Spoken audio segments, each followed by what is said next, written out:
நம்பிக்கை. எல்லாருமே ஒரு ஸ்கூல்ல படிச்சிருக்கோம், வந்திருக்கவங்க எல்லாருமே தனியார் பள்ளியில படிச்சுட்டு தான் வந்து தனியார் பள்ளி ஆரம்பிக்கின்ற நாமும் அரசு பள்ளியில படிச்சுட்டு தான் தனியார் பள்ளியை கூட ஆரம்பிச்சிருக்கலாம். ஆக இந்த சமுதாயத்துக்கு நாம் என்ன கற்றுக்கொண்டோமோ அதை மீண்டும் இந்த சமுதாயத்திற்கு வழங்கக்கூடிய ஒரு மிகப்பெரிய பணியை செய்யக்கூடியது யார் என்று சொன்னால் அரங்கத்தில் இருக்கின்ற நீங்கள் ஒவ்வொருவரும் என்பதை நாம் உள்ளபூர்வமாக நான் மதிக்கக்கூடியவன், நம்பக்கூடியவன்.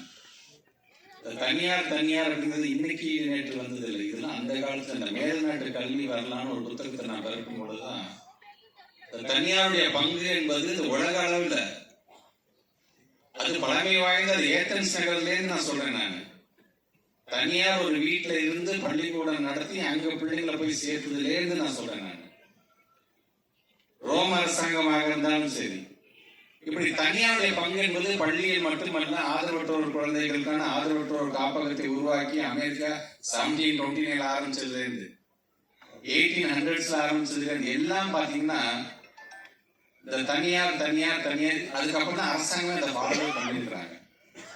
இந்த வரலாறு எல்லாம் பார்க்கும் பொழுது உலகத்தில் மட்டும் இல்ல, தமிழ்நாட்டிலும் இன்றைக்கு இந்த கல்விக்கு அந்த பங்கு என்று வரும் பொழுது நீங்க ஒரு தீர்மானம் போட்டிருக்கீங்க, ஒரு 500 அரசு பள்ளிகள் எடுத்து அதுக்கு எங்களுடைய பங்களிப்பு முதல்ல அதனுடைய நன்றியை ஒரு பள்ளிக்கல்வித்துறை அமைச்சராக தெரிவிக்க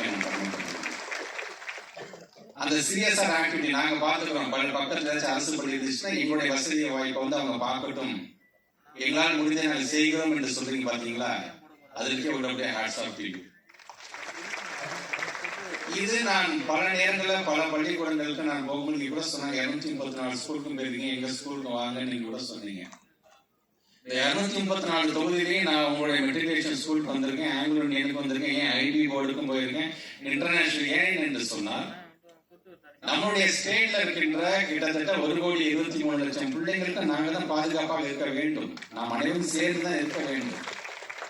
அந்த வசதி வாய்ப்புகள் எப்படி இருக்கின்றது, அவர்கள் அதை எப்படி நடத்துகிறார்கள் என்பதை உள்வாங்கியவனாகத்தான் நான் இன்றைக்கு எங்கெல்லாம் போயிட்டு வந்திருக்கேங்கிறதுக்காக இதை நான் பதிவு செய்கிறேன். இன்றைக்கு நம்முடைய மாண்பு தமிழ்நாட்டுடைய முதலமைச்சர் இன்றைக்கு பல விஷயங்கள் எல்லாம் சொல்லியிருப்பீங்க, பிரைவேட்டுக்கு தனியாக ஒரு இயக்குநரகம் கொண்டு